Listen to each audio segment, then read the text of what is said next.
ಏನು ತಂದಿದೆ ಗೊತ್ತಾ? ವ್ಲಾಗ್ ಮಾಡ್ತಾ ಇಲ್ವಾ? ಇಲ್ಲಿ ಮುಂದೆ ನೋಡಿ. ಜೊತೆಗೇನೆ ಸ್ವಲ್ಪ ಏನು ಬೆಣ್ಣೆ ಇದು ತೊಳೆದಿಟ್ಟಿದ್ದೀನಿ ಆಲ್ರೆಡಿ. ಎಲ್ಲರಿಗೂ welcome back to my YouTube channel. ಎಲ್ಲರೂ ಹೇಗಿದ್ದೀರಾ? ನಾನು ಕೂಡ ಚೆನ್ನಾಗಿದ್ದೀನಿ. ಇವತ್ತಿನ ವ್ಲಾಗು ಸಂಜೆ ಮೇಲೇ, ಸಂಜೆಯಿಂದ ಆಲ್ರೆಡಿ ನೈಟೇ ಆಯ್ತಾ ಬಂತು. ಸಂಜೆ ಅನ್ನೋದಕ್ಕಿಂತ ರಾತ್ರಿ ಅಂತ ಹೇಳ್ಬೋದು. ಆಲ್ರೆಡಿ ಒಂದು 8:30 ಆಗಿದೆ. ಇವಾಗ ಏನು ವ್ಲಾಗ್ನ ಶುರು ಮಾಡ್ತಾ ಇದ್ದೀನಿ. ಮಳೆ ಬರ್ತಿದೆ, ಒಂದು ಫಂಕ್ಷನ್ ಬೇರೆ ಹೋಗ್ಬೇಕಿತ್ತು. ಅದಕ್ಕಿಂತ ಮುಂಚೆ ಬೆಳಿಗ್ಗೆ ಟಿಫನಿಗೆ ನಾನು ಮಶ್ರೂಮ್ ಬಿರಿಯಾನಿ ಮಾಡಿದ್ದೆ, ಸೆಕೆಂಡ್ ಟೈಮು. ಏನಂದರೆ ಅವತ್ತು ಫಸ್ಟ್ ಟೈಮ್ ಮಾಡಿದಾಗ್ಲೇ ಯಾಕೋ ಸಖತ್ ಇಷ್ಟ ಆಗ್ಬಿಡ್ತು.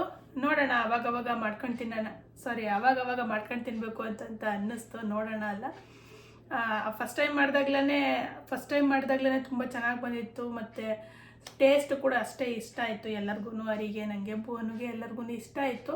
ಹಂಗಾಗಿ ಇನ್ಮೇಲೆ ನಮ್ಮ ಟಿಫನ್ನಲ್ಲಿ ಅದು ಒಂದು ಡೈಲಿ ಟಿಫನ್ನಲ್ಲಿ ಅದು ಒಂದು ಕೂಡ ಇನ್ಕ್ಲೂಡ್ ಆಯಿತು ಅಂತ ಹೇಳ್ಬೋದು. ಇನ್ಮೇಲೆ ಸಿಟಿಗೆ ಹೋದಾಗೆಲ್ಲ ಯಾವಾಗಲೂ ಮಶ್ರೂಮ್ ಅಂತ ಹೇಳ್ತಾರೆ. ತಂದು ಇಟ್ಕೊಬೋದು ನಾವೇನೇ ಫ್ರಿಜ್ಜಿಗೆ ಬೇಕು ಅಂತ. ಅಂದರೆ ಪ್ಯಾಕೆಟ್ ಟೈಪ್ ಬರುತ್ತೆ. 60 ರುಪೀಸು 70 ರುಪೀಸಿಗೆಲ್ಲ ಬರುತ್ತೆ ಪ್ಯಾಕೆಟು. ರೌಂಡ್ದು ಮಶ್ರೂಮ್ ಬರುತ್ತಲ್ಲ ಅದು ಇವಾಗ ಇಷ್ಟ ಆಗಿರೋದ್ರಿಂದ ಅದನ್ನು ಕೂಡ ಒಂದು ದಿವಸ ಮಾಡ್ಕೊಬೋದು ವಾರದಲ್ಲಿ. ಅಂದರೆ ನಾವು ಸಿಟಿಗೆ ಯಾವತ್ತು ಹೋಗ್ತೀವೋ ಅವತ್ತು ತಗೊಂಡು ಬರ್ತೀವಿ ಅಷ್ಟೇ. ಸೊ ಮಶ್ರೂಮ್ ಬಿರಿಯಾನಿನ ಮಾಡ್ಕೊಂಡಿದ್ದೆ ಸಿಂಪಲ್. ಅದಕ್ಕೆಲ್ಲ ಏನು ನಾವು ಪಲಾವ್ ಏನು ಮಾಡ್ತೀವಿ ಅದಕ್ಕೇ ನಾವು ಮಶ್ರೂಮ್ ಹಾಕುವಂಥದ್ದು. ಈ ತರಕಾರಿ ಹಾಕ್ತೀವಲ್ವ, ಬೀನ್ಸು, ಕ್ಯಾರೆಟು ಅದೆಲ್ಲ ಹಾಕಿ ಮಶ್ರೂಮ್ ಹಾಕಿದ್ರೆ ಎಲ್ಲದು ಒಂಥರ ಜಾಸ್ತಿ ಅಂತ ಅನಿಸುತ್ತೆ. ನೀವು ತುಂಬ ಜಾಸ್ತಿ ಮಾಡ್ತೀರಾ ಅಂತ ಅಂದರೆ ಏನಾದ್ರು ಫಂಕ್ಷನಿಗೆ ಮಾಡ್ತೀವಿ, ಮನೇಲಿ ಒಂದು 20 ಜನಕ್ಕೆ ಅಡುಗೆ ಮಾಡ್ಕೋತೀವಿ ಅಂತ ಎಲ್ಲ ಮಾಡಿದ್ರೆ ಆರಾಮಾಗಿ ಅದ್ರ ಜೊತೆ ಕ್ಯಾರೆಟು ಬೀನ್ಸ್ ಎಲ್ಲ ಹಾಕೋಬೋದು.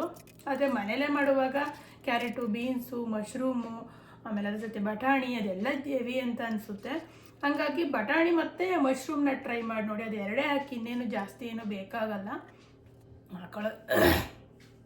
ಹಾಕೊಂಡು ಮಾಡೋದಿದ್ರೆ ಅದು ನಿಮ್ಮ ಇಷ್ಟ.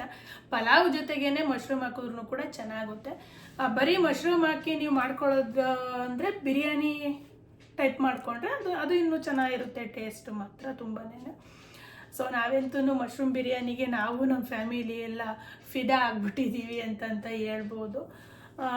ಡೈಲಿ ಮಾಮೂಲಿ ಟೈಮಲ್ಲಿ ಮಾಡುವಂಥ ಅಡುಗೆಗಳ ಜೊತೆಗೆ ಅದನ್ನು ಕೂಡ ಇತ್ತೀಚೆಗೆ ನಾನು ಸೇರಿಸ್ಕೊಂಡಿದ್ದೀನಿ. ಸೊ ಇದು ಮಶ್ರೂಮ್ ಬಿರಿಯಾನಿದು ಸಣ್ಣ ಕತೆ ಆಯಿತು. ಇವಾಗ ನಮ್ಮ ಅಜ್ಜಿ ಬಂದ್ಬಿಟ್ಟೈತೆ ಊರಿಂದ. ಸೊ ನಂಗೆ ಸಖತ್ ಖುಷಿ ಆಯ್ತೈತೆ. ನಮ್ಮ ಅಜ್ಜಿ ಬಂತು ಮಧ್ಯಾಹ್ನ. ಏನಂದರೆ ಕರ್ದಾಗ ಬರೋದೇ ಇಲ್ಲ ಅದು ಯಾವಾಗ್ಲೂ. ಈ ವಯಸ್ಸಾದ್ಮೇಲೆ ಮಕ್ಕಳಾಟದ ಥರ ಅವ್ರದ್ದೆಲ್ಲ. ನಮಗೆ ಬೇಕಾದಂಗೆ ಅವರಿರಲ್ಲ, ಅವ್ರಿಗೆ ಬೇಕಾದಂಗೆ ನಾವಿರ್ತೀವಲ್ವೋ ಗೊತ್ತಿಲ್ಲ.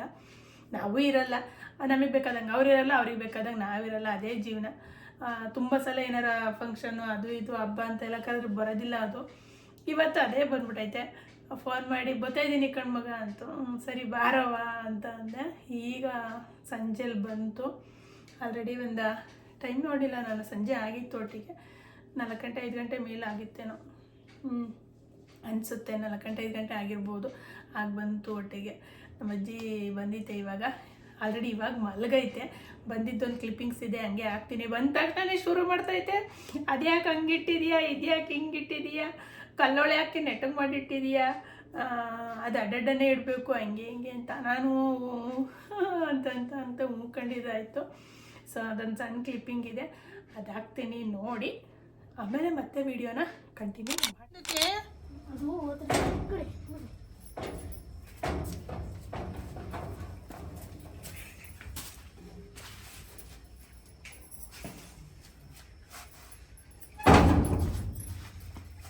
ಜಾರಿ ಹಾಕೋಣ ಮ್ಯಾಟ.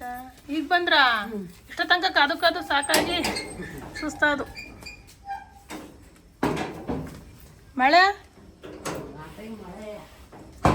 ಹಾಂ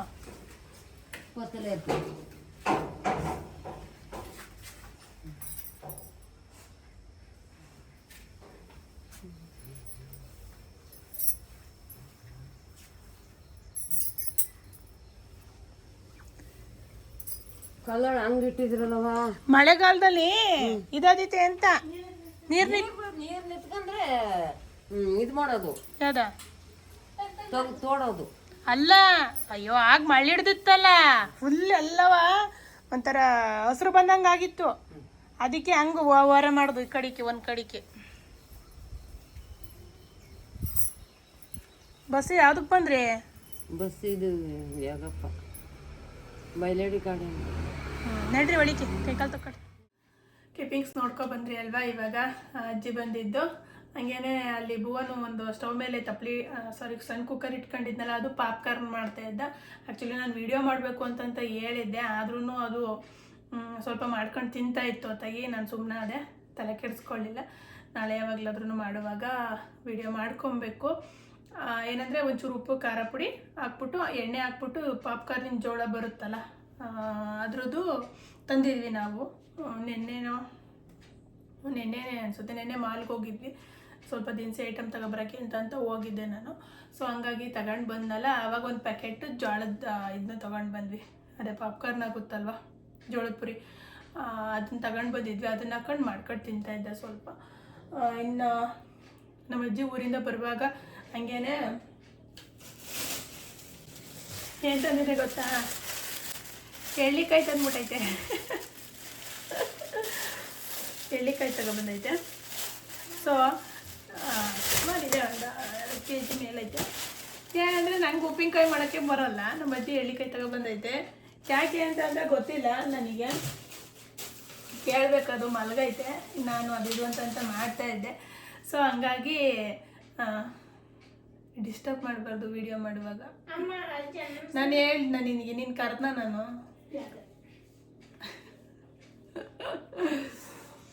ಹಂಗೇನೆ ಅದನ್ನ ಏನು ಮಾಡೋದು ಅಂತಂತ ಏನು ಮಾಡೋದಲ್ಲ, ನನಗೆ ಹೆಂಗೆ ಮಾಡೋದು ಉಪ್ಪಿನಕಾಯಿ ನಾನು ಯಾವಾಗಲೂ ಮಾಡಿಲ್ಲ. ಸೊ ಹಂಗಾಗಿ ಉಪ್ಪಿನಕಾಯಿ ಮಾಡಲ ಏನು ಮಾಡಲಿ ಅಂದರೆ ಉಪ್ಪಿನಕಾಯಿ ಸ್ವಲ್ಪ ಇದೆ, ಅದೇ ಮಾಡಿತ್ತು. ಇವಾಗ ಒಂದು ಸ್ವಲ್ಪ ದಿವಸದಲ್ಲಿ ಊರಿಗೆ ಹೋಗಿದ್ದೆ, ಆವಾಗ ತಗೊಂಡು ಬಂದೆ ನಾನು. ಅದೇ ಉಪ್ಪಿನಕಾಯಿ. ಈಗ ಮತ್ತೆ ಎಳ್ಳಿಕಾಯಿ ತಗೊಬಂದೈತೆ. ಬೆಳಿಗ್ಗೆ ಕೇಳಬೇಕು ಏನು ಮಾಡೋದು ಅಂತ, ಇಲ್ಲಾಂದರೆ ಈಗ ಎದ್ದಾಳುತ್ತಲ್ಲ ಫಂಕ್ಷನ್ಗೆ ಹೋಗೋಕ್ಕೆ ಅಂತ, ಅವಾಗ ಕೇಳಬೇಕು. ಈಗ ಹೇಳಿದ್ ನಾನು ಫಂಕ್ಷನ್ಗೆ ಹೋಗ್ತೀವಿ ಅಂತ. ಫಂಕ್ಷನ್ಗೆ ಹೋಗ್ತೀವಿ ನಾವು ಹಂಗೇನೆ. ಸೊ ಎಳ್ಳಿಕಾಯಿ ತಗೊಬಂದೈತೆ ಅಂದರೆ ಇನ್ನೇನು ತಂದಿಲ್ಲ ಅಂತಲ್ಲ ತಿನ್ನೋದಕ್ಕೆ. ಒಂದು ಅನಾನಸ್ ಹಣ್ಣು ತಗೊಬಂದೈತೆ. ಮೋಸ್ಟ್ಲಿ ಎಲ್ಲಿ ತಂತ ಗೊತ್ತಿಲ್ಲ, ಸಿಟಿಗೆ ಹೋಗಿತ್ತೋ ಏನೋ ಪಾಪ, ಅದು ಬರೋದೇ ಕಷ್ಟ. ಆಮೇಲೆ ಬೆಣ್ಣೆ ತಗೊಬಂದೈತೆ. ಆಮೇಲೆ ಬೆಣ್ಣೆ ನಾನೇ ತರಕ್ಕೆ ಹೇಳಿದ್ದೆ. ಏನಂತಂದರೆ ಬರುವಾಗ ಅಕಸ್ಮಾತ್ ಬಂದರೆ ನೀನು ತಗೊಂಡು ಬಾ ಅಂತ ಹೇಳಿದ್ದೆ. ನಾನು ಬೇಕಿದ್ರೆ ಇದು ಮಾಡ್ಕೊಡ್ತೀನಂತೆ, ದುಡ್ಡು ಕೊಡ್ತೀನಂತೆ ಅಂತ ಹೇಳಿದ್ದೆ. ಯಾಕೆಂದರೆ ನಾನು ನಮ್ಮ ಅಜ್ಜಿ ಊರಲ್ಲೇ ಬೆಣ್ಣೆ ತರಿಸ್ಕೊತಾ ಇರೋದು ಇತ್ತೀಚೆಗೆ. ಚೆನ್ನಾಗಿರುತ್ತೆ ಬೆಣ್ಣೆ ಅಂತ ಅಲ್ಲಿಂದನೇ ತರಿಸ್ಕೊಂಡು ಕಾಯಿಸ್ಕೊತಾ ಇದ್ದೀನಿ. ತುಪ್ಪ ಡೈಲಿ ಯೂಸ್ ಮಾಡ್ತೀವಿ ನಾವು ಇವಾಗ. ಹರಿಗೂ ಸಖತ್ ಇಷ್ಟ ಮಾತ್ರ. ಅವರಂತೂ ಕಾಫಿಗೆಲ್ಲ ತುಪ್ಪ ಹಾಕೊಂಡು ಕುಡಿತಾರೆ. ಅಯ್ಯೋ, ನಂಗೆ ಆ ರೇಂಜಿಗೆಲ್ಲ ಏನಿಲ್ಲ. ಸೊ ಇದಕ್ಕೆ ಪಲಾವ್ಗೆ ಆಮೇಲೆ ಪಲ್ಯಗಳ ಮೇಲೆ ಒಂದು ಚಮಚ ಹಾಕೊಂಡ್ರೆ ಚೂರು ಚೆನ್ನಾಗುತ್ತೆ. ನಾನು ಮುಂಚೆ ಎಲ್ಲ ಏನು ತುಪ್ಪ ತಿಂತಿರ್ಲಿಲ್ಲ. ಸೊ ಇವಾಗ ಹರಿನೇ ತಿನ್ನು, ಚೆನ್ನಾಗಿರುತ್ತೆ ತಿನ್ನು ಅಂತ ಅಂತಾರೆ. ನಾನು ಬಾಣಿಂತನ ಮಾಡಿಸ್ಕೊಂಡಾಗ 1 ಸೇರು ಅಂತೀವಲ್ವ, 1 ಸೇರು ತುಪ್ಪ ತಿಂದಿಲ್ಲ ನಾನು. ನನಗೆ ಶಕ್ತಿನೇ ಇಲ್ಲ ಅಂತ ಬೈತಾ ಇರುತ್ತೆ ಯಾವಾಗಲೂ ನಮ್ಮ ಅಜ್ಜಿ. ಶೀತ ಆಗುತ್ತೆ, ಗಂಟ್ಲು ಕಡಿಯುತ್ತೆ ಅಂತ ಅಂದ್ಕೊಂಡು ತುಪ್ಪ ತಿಂದಿಲ್ಲ. ಆದರೆ ತುಪ್ಪ ತಿನ್ನಬೇಕು ಡೈಲಿ. 1 ಚಮಚ 2 ಚಮಚ ನಮ್ಮ ಬಾಡಿಗೆ ತುಪ್ಪ ಸೇರಿದ್ರೆ ಸಖತ್ತು ಶಕ್ತಿ ಬರುತ್ತೆ. ನಮ್ಮ ಅಜ್ಜಿನೇ ಹೇಳ್ತಿರುತ್ತೆ, ನೀನು 1 ಸೇರು ತುಪ್ಪ ತಿಂದಿಲ್ವಲ್ಲ ಅಂತ. ಸೊ ಇವಾಗ ನಾನು ರೂಢಿ ಮಾಡ್ಕೊಂಡಿದ್ದೀನಿ ಆಲ್ರೆಡಿ. ನಾನು ತಿಂತೀನಿ. ಬಟ್ ಹೊರಗಡೆ ಎಲ್ಲೂ ಫಂಕ್ಷನ್ನು ಅಲ್ಲಿ ಇಲ್ಲಿ ಹೋದಾಗ ಬೆಣ್ಣೆ ತುಪ್ಪ ಎಲ್ಲೂ ಹಾಕಿಸ್ಕೊಳ್ಳಲ್ಲ ನಾನು. ನಮ್ಮ ಮನೆಯಲ್ಲೇ ನಾನು ಕಾಯಿಸ್ಕೊಂಡಿರೋಂಥ ತುಪ್ಪನ ಬಳಸ್ತೀನಿ. ಅನ್ನ ಸಾಂಬಾರು, ಬಿಸಿ ಅನ್ನ ಸಾಂಬಾರಿಗೆಲ್ಲ ಹಾಕೊಂಡು ತಿಂತೀನಿ. ಭುವನಿಗೂ ಕೂಡ ರೂಢಿ ಮಾಡಿದ್ದೀನಿ, ಅವನು ತಿಂತಾನೆ. ಬಟ್ ಹೆವಿ ಅವರು ಹಂಗೇನೆ ಸ್ಪೂನಲ್ಲಿ ತಗೊಂಡು ಹಿಂಗೆ ಕುಡ್ಕೊತಾರೆ. ಆಮೇಲೆ ಬೇಕು ಅಂತಂದ್ರೆ ಈಗ ನೋಡಿದ ತಕ್ಷಣ ತಗೊಂಡು ತಿಂತಾರೆ. ಹಂಗೇನಲ್ಲ, ಫುಡ್ಡಿಗೆ ಹಾಕೊಂಡು. ಆಮೇಲೆ ಮತ್ತೆ ಇನ್ನೊಂದಿದೆ, ನಮಗೆ ಬಿಸಿದಕ್ಕೆ ಹಾಕೋಬೇಕು ಅಂತ ಎಲ್ಲ ಇದೆ. ಅವ್ರು ಹಂಗೇನಿಲ್ಲ, ನೋಡಿದರೆ 1 ಚಮಚ ಬಾಯಿಗೆ ಹಾಕೋತಾರೆ ತುಪ್ಪನ. ಆ ಥರ ಅವ್ರಿಗೆ ಆ ಥರ ಇಷ್ಟ ಆಗ್ಬಿಟ್ಟಿದೆ ತುಪ್ಪ. ಸೊ ಬೆಣ್ಣೆನೂ ಕಾಯಿಸ್ಕೊಬೇಕು. ಮತ್ತು ಇನ್ನೊಂದೇನು ಅಂತಂದರೆ, ನಾನು ದಿನಸಿ ತಂದಿದ್ದೆ ಅಂತ ಅಂದಲ್ಲ, ಹಾಗೆ ಏನೇನು ತಂದಿದ್ದೆ ಅಂತ ಹಂಗೆ ಸ್ಪೀಡಾಗಿ ಹೇಳ್ತಾ ಹೋಗ್ತೀನಿ ನೋಡಿ. ಆಮೇಲೆ ಇನ್ನೊಂದೇನು ಅಂತಂದರೆ, ಇವಾಗ ಫಂಕ್ಷನ್ಗೆ ಹೋಗ್ಬೇಕು ಅಂದಲ್ಲ, ಮದುವೆದು ಫಂಕ್ಷನ್ನು. ಇವಾಗ ಏನು ದೇವ್ರ ಕಾರ್ಯ ತಡ್ರಿ ದೇವತಾ ಕಾರ್ಯ ಅಂತೀವಲ್ವ, ಅದು ನಮ್ಮ ಕಡೆ ದೇವ್ರೂಟ ಅಂತ ಅಂದ್ಬಿಡ್ತೀವಿ ಸಿಂಪಲ್ಲಾಗಿ. ಸಡನ್ನಾಗಿ ಬಾಯಿಗೆ ಬರೋದು ಹಂಗೇನೆ. ದೇವತಾ ಕಾರ್ಯ ಅಂತೀವಲ್ವ ನೈಟ್ ಹೊತ್ತು, ಅದು ಫಂಕ್ಷನ್ನು ಇಲ್ಲೇ ಊರೊಳಗೇನೆ ಊರು ಮನೆದೇನೆ. ಸೊ ಹಂಗಾಗಿ ಇವಿ ಗ್ರ್ಯಾಂಡಾಗಿ ಎಲ್ಲ ರೆಡಿ ಆಗೋದೆಲ್ಲ ಏನಿಲ್ಲ, ಸಿಂಪಲಾಗಿ ಒಂದು ಡ್ರೆಸ್ ಹಾಕ್ಕೊಂಡು ವಿಸಿಟ್ ಮಾಡಿ ಬರುವಂಥದ್ದು. ಅವ್ರದ್ದು ನಾಳೆ ಫಂಕ್ಷನ್ನು ಟೆಂಪಲಲ್ಲಿದೆ ಫಂಕ್ಷನ್ನು. ಸೊ ಹಂಗಾಗಿ ಅಲ್ಲಿಗೆ ಹೋಗೋಕ್ಕಾಗಲ್ಲ ನಾವು ಯಾರೂ, ಹಾಗಾಗಿ ಇಲ್ಲೇ ಹೋಗಿ ಇವಾಗಲೇ ಹೋಗಿ ಬರೋಣ ಅಂತ ಅಂದ್ಕೊಂಡಿದ್ವಿ. ಆಮೇಲೆ ಇನ್ನೊಂದೇನೆಂದರೆ ಮಳೆ ಇದೆ ಸಿಕ್ಕಾಪಟ್ಟೆ ಅಂತಂದರೆ ಬರ್ತಾನೇ ಇದೆ, ಬಂದು ನಿಲ್ತಾ ಇದೆ. ಹಂಗಾಗಿ ಹರಿ ಇನ್ನು ಇವತ್ತು ಕ್ಯಾಂಟೀನಿಂದ ಬೇರೆ ಬಂದಿಲ್ಲ. ಬಿಸ್ನೆಸ್ ಕೂಡ ಡಲ್ ಆಗಿದೆ. ನಮಗೆ ಏನು ಅಂತಂದರೆ ನಮಗೆ ಫಂಕ್ಷನ್ಸ್ಗಳು ಶುರುವಾದರೆ ಸ್ವಲ್ಪ ಬಿಸ್ನೆಸ್ ಡಲ್ ಆಗುತ್ತೆ. ಇವಾಗ ಅಂತಲ್ಲ, ಮುಂಚೆಯಿಂದನೂ ನಮಗೆ ಹಂಗೇನೆ. ನಮಗೆ ಗೊತ್ತಿದೆ ಅದು, ಇಷ್ಟು ವರ್ಷ ಬಿಸ್ನೆಸ್ ಬಂದಿದ್ದೀವಲ್ವ, ಗೊತ್ತಿರಲೇಬೇಕದು. ಸೊ ಹಂಗಾಗಿ ಸ್ವಲ್ಪ ಎಳೆದಾಡೋದು ಅಂತ ಅಂತಾರಲ್ವ, ಹಂಗಾಗಿದೆ ಸ್ವಲ್ಪ ಇವಾಗ. ಸೊ ಹಂಗಾಗಿ ಹರಿ ಬಂದಿಲ್ಲ. ಫಂಕ್ಷನ್ ಟೈಮಲ್ಲಿ ಯಾಕೆ ಬಿಸ್ನೆಸ್ ಆಗಲ್ಲ ಅಂತಂದರೆ ಈ ಎಲ್ಲದಕ್ಕೂ ಒಂದೊಂದು ಲೆಕ್ಕಾಚಾರ ಇದೆ. ಏನು ಅಂತಂದರೆ ಇವಾಗ ಫ್ಲವರ್ ಮಾರೋರು, ವೆಜಿಟೇಬಲ್ ಮಾರೋರು, ಹೂ ಮಾರೋರು, ಹಣ್ಣು ಮಾರೋರು, ಆಮೇಲೆ ತರಕಾರಿ ಮಾರೋರು ಅಂಥವ್ರಿಗೆಲ್ಲ ಏನು ಅಂದರೆ ಈ ಹಬ್ಬಗಳು ಶುರು ಆಗಬೇಕು, ಅವ್ರಿಗೆ ಒಳ್ಳೆ ಬಿಸ್ನೆಸ್ ಆಗುತ್ತೆ. ಆವಾಗ ಎಲ್ಲ ಪರ್ಚೇಸ್ ಮಾಡ್ತಾರೆ, ಬಳಸ್ತಾರೆ, ಹಿಂಗೆ ಫಂಕ್ಷನ್ಗಳಾಗುತ್ತೆ, ಮದುವೆ ಫಂಕ್ಷನ್ನು, ಹೊಸ್ಮನೆ, ಅದು ಇದು ಅಂತೆಲ್ಲ ಆಯ್ತಾ ಇರುತ್ತೆ ಅವರಿಗೆ. ಹಾಗಾಗಿ ಆವಾಗ ಜಾಸ್ತಿ ಬಿಸ್ನೆಸ್ ಇರುತ್ತೆ ಅವರಿಗೆ. ಸೊ ನಮಗೆ ಈ ಟೈಮಲ್ಲಿ ಬಿಸ್ನೆಸ್ ಕಮ್ಮಿ. ಯಾಕೆ ಅಂತ ಅಂದರೆ ಏನು ಅಂದರೆ ಜನಗಳು ಇದ್ದ ಜಾಗದಲ್ಲಿರಲ್ಲ, ಫಂಕ್ಷನ್ನು ಅಂತಂತ ಇನ್ನೊಂದು ಕಡೆ ಹೋಗ್ತಾರೆ, ಮತ್ತೊಂದು ಕಡೆ ಹೋಗ್ತಾರೆ.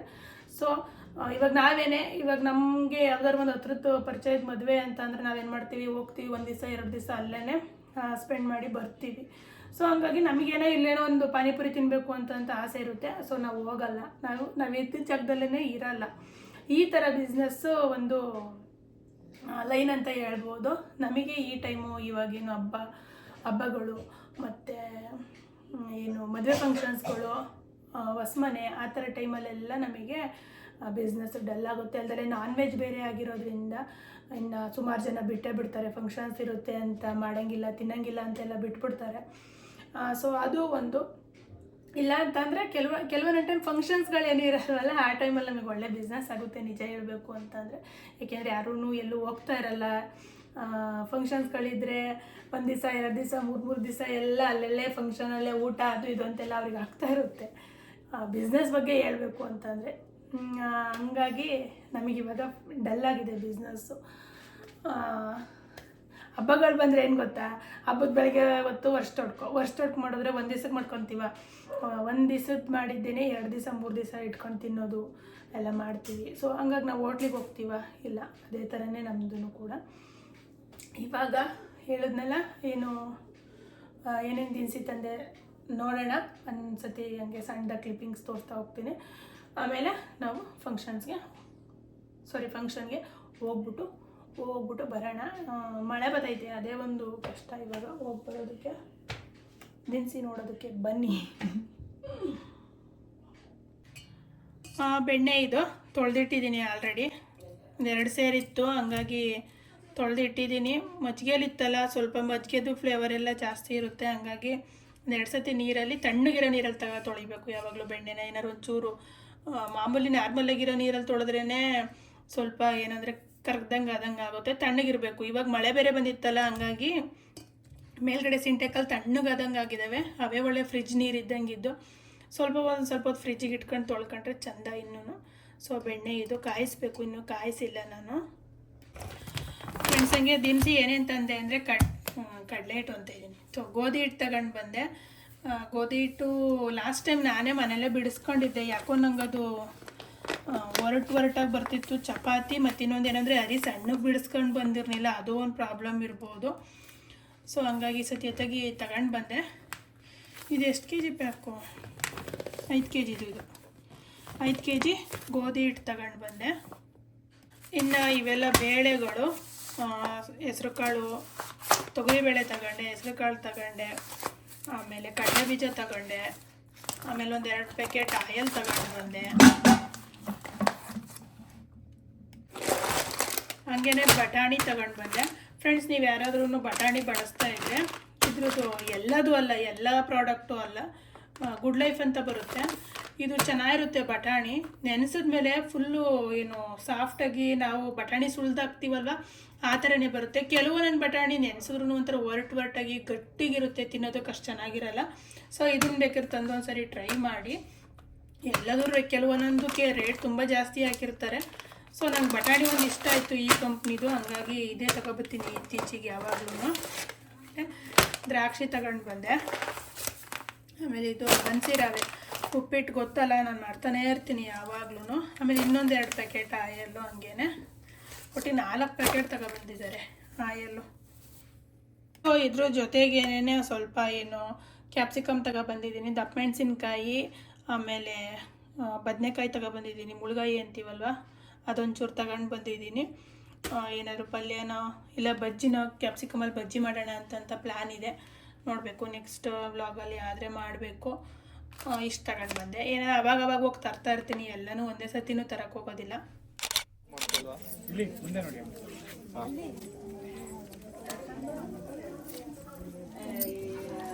ಹಿಂಗೆ ಮುಂದೆ ನೋಡಿ ಇಲ್ಲಿ.